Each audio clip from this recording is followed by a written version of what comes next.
মনে হয় যে উহাবি মোল্লা গো বাতাস পাইছে।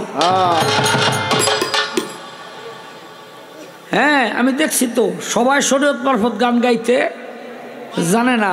শরীয়ত মারফত গান গাইতে হইলে, শিখতে হইলে, গাইতে হইলে না, শিখতে হইলে যাইতে হইব ফরিদপুর। ওইখানে না গেলে, ফরিদপুরে না গেলে যখন মানে শরীয়ত মারফত পালাগো যাইব না। আপনি কত বছর শিখছেন এটা দাঁড়ায় কই?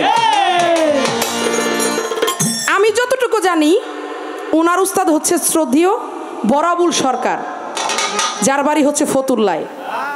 আমি বলছিলাম যে শরীয়ত মারফত পালা গান গাইতে হইলে শিখতে হইব গিয়া মাদারীপুর, শরীয়তপুর আর ফরিদপুর। কয় আপনি কবে গাইছেন? আর আমি কালকেও তো গেছিলাম। মুনাফেক থাকলেই কতটা থাকে হ্যাঁ মানুষ, চিন্তা করছেন নি? হ্যাঁ, বাপের কথা তুই চাচার খবর লইতেছে। যাই হোক, দেখেন কই গিয়া প্রশ্ন করছে যে শরীয়ত কই থেকে শুরু হইল। এখন অন্য কোনো বয়াতি যদি হয়তো তাইলে উঠটাই কইতো যে হাই হাই রে, যেহেনে গেছেন গা হেনে তো আমার মারফত, তাই না? আহম্মদের তালের ডিঙ্গা ঠেকলো মধ্য বালুচরে। এই এটা তোর কোন বাপের গান রে? এই তোর এই বাপের বাড়ি কই? ওরে জিগান তোর এই বাপের বাড়ি কই? ওর এই বাপের বাড়িটা আহম্মদ ফকিরের বাড়িটা পদ্মার হেইপার হই। কত দিই এ মেজাজ খারাপ হয় না? পায়পাড়া কাজ্যা করতে হয়। দেখেন অনেকে শরীয়ত মারফত গান গাইলে এমন ভাবে গায় যেন মনে হয় যে উহাবি মোল্লা গো বাতাস পাইছে। হ্যাঁ, আমি দেখছি তো সবাই শরীয়ত মারফত গান গাইতে জানে না। শরীয়ত মারফত গান গাইতে হইলে, শিখতে হইলে, গাইতে হইলে না, শিখতে হইলে যাইতে হইব ফরিদপুর, যাইতে হইব মাদারীপুর, যাইতে হইব শরীয়তপুর। কারণ আমরা এই এলাকার মানুষ শরীয়ত মারফত গান গাইতে পারে না। এরা নবীর এই কথা কইলেই কয় যে এই যে আমার মারফতে আইয়া পড়ছে, যার জন্য সব গায়ক শরীয়ত মারফত গান গাওয়ার উপযুক্ত না। দেখেন কই গিয়া প্রশ্ন করছে যে শরীয়ত কই থেকে শুরু হইল। এখন অন্য কোনো বয়াতি যদি হয়তো তাইলে উঠটাই কইতো যে হাই হাই রে, যেহেনে গেছেন গা হেনে তো আমার মারফত, তাই না? হ্যাঁ, কয় কিনা জানি না। যদি কই হালাই এডি তাইলে হেই বয়াতি আবার কয় মানে শরীয়ত মারফত পালাটা নাকি সবাই গাইতে পারেন না। কি কইছে না? কি আপনারা সাক্ষী তো কইছে না? শরীয়ত মারফত পালা গাইতে হলে, শিখতে হলে এটা নাকি নদীর ওই পার যাইতে হইব। কই যাইতে হইব? ফরিদপুর, মাদারীপুর, শরীয়তপুর। আচ্ছা, আপনার কথা যদি আমি মানি তাহলে আপনি শাহ আলম সরকার কোয়েন তো যে আপনি যে আজকে শরীয়তের পালা গাইতেছেন, গান গাইতেছেন, আপনি কত বছর যায় শরীয়তপুরে, ফরিদপুরে, ওই মাদারীপুরে যা গান শিখছেন?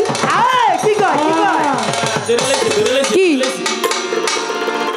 ওইখানে না গেলে, ফরিদপুরে না গেলে যখন মানে শরীয়ত মারফত পালাগো যাইব না। আপনি কত বছর শিখছেন এটা দাঁড়ায় কই? আমি যতটুকু জানি ওনার উস্তাদ হচ্ছে শ্রদ্ধেয় বরাবুল সরকার, যার বাড়ি হচ্ছে ফতুল্লায়। গান শিখছে ওই জায়গায়। আর উনি দাঁড়াইয়া কইতাছে ফরিদপুরের খবর। মানে মুনাফেক থাকলেই কতটা থাকে হ্যাঁ মানুষ, চিন্তা করছেন নি? হ্যাঁ বাপের কথা তুই চাচার খবর লইতেছে। যাই হোক আমি এই বিষয়ে বেশি বেশি কিছু আপনারা বলবো না। আপনি শুধু দাঁড়াইয়া বলবেন যে আপনি কত বছর ওই ফরিদপুর যে গান শিখছেন, শিখে তারপরে শরীয়ত মারফত পালা গাইতেছেন। এই কথা বলার পরে আপনার সাথে আমার আবার মানে এই বিষয়ে কথা হবে। এই সময় এইখানে আমি এটা ক্ষান্ত রাখলাম। আগে জবাবটা দিয়ে নিক বাপের বেটা হইলে তারপর ওইখান থেকে আমার কথা আছে। কথা কইলেই হইলো না, বুঝেন নাই? আলাপ সালাপ করে উনি, আলাপ সালাপ বাদ দিয়ে একটু কামের কথায় আসেন। বুঝতে হবে, মাথা নাড়াই লইব না খালি। গানটা কার লগে খালি মন চাইল আর একটা কইয়া লাইলেন তাই হইব? বিষয়টা মন না, একটু চিন্তা ভাবনা করে গান গাইেন। আগে একটা গান গাই শুনেন। হ্যালো,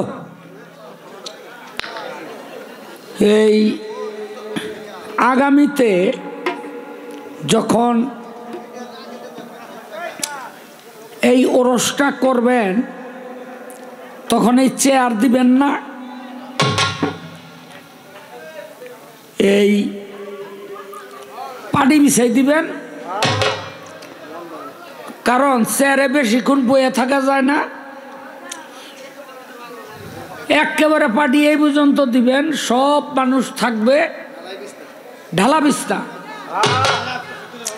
হ্যাঁ, কারণ চেয়ারে বইয়া বাউল গান হয় না।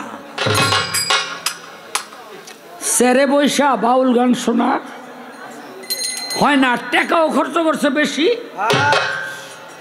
আবার দেখতেও অসুন্দর। তো এইবার তার অনেকগুলি কথা, আমি এত কথা বলবো না।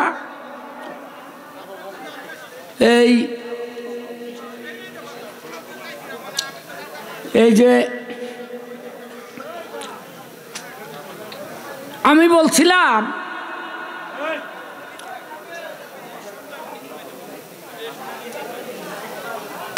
বলছিলাম যে শরীয়ত মারফত পালা গান গাইতে হইলে শিখতে হইব গিয়া মাদারীপুর, শরীয়তপুর আর ফরিদপুর। কয় আপনি কবে গাইছেন? আর আমি কালকেও তো গেছিলাম। কালকে মাদারীপুর গান গাইলাম। হাজি মোহাম্মদ রেজাউল ভান্ডারী এই বাড্ডাইল তার ব্যবসা প্রতিষ্ঠান বাড়িঘর, আর ওইটা হইল গ্রামের বাড়ি কালকিনি, এই কালীগঞ্জ। অনেক মানুষ হয়েছে, চন্দ্রের সাথে গান গাইছি। আর সেখানকার গান আর আমাগন পদ্মার এইফারের গান, এই আর রাত দিন ডিফারেন্স আসতে। তো এই জন্য কইল আপনি কবে শিখছেন? আমি যেখানে যাই সেখান থেকেই শিখি। আজও যেখানে যাই সেখান থেকেই শিখি। তবে একটা কথা কি, তোমার মতো আমি অকৃতজ্ঞ না,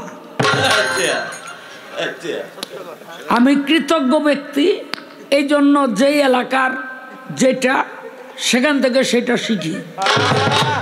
রাখবে না।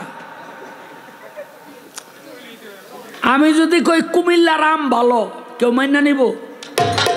আম ভালো হলো রাজশাহী, কি কর? রসমালাই যদি কই যে আমি ইয়ে থেকে আনুম, বিক্রমপুর থেকে আনুম, এই কুমিল্লার রসমালাই মাতৃভান্ডার নাম করে বই রয়েছে না? তো এক এক এলাকার সিলেটের ভালো কি পাটি, তাই না? ফতুল্লার ভালো চিরা। তো যে এলাকার যেটা ভালো হন থেকে ওইটা শিখতে হইব না? এ বলদি কয় কি? আচ্ছা, এরপরে দেখেন আমার এতক্ষণ ধমকায় একটা গান লইছে, এই রবকে বাত কি জানি রে, রবকে বাত তোর মুর্শিদ কোথায়, জানগা কামেল মুর্শিদ ধরে, হ্যাঁ তহিদ সাগরের মাঝে ডুব দিলে মন পাবি তারে। আহম্মদের তালের ডিঙ্গা ঠেকলো মধ্য বালুচরে, এই এটা তোর কোন বাপের গান রে? এই তোর এই বাপের বাড়ি কই? ওরে জিগান তোর এই বাপের বাড়ি কই? ওর এই বাপের বাড়িটা আহমদ ফকিরের বাড়িটা পদ্মার হেইপার হই। আমি অকৃতজ্ঞ না, কত দিই এ মেজাজ খারাপ হয় না, পায়ে পাড়াদা কাজ করতে হয়।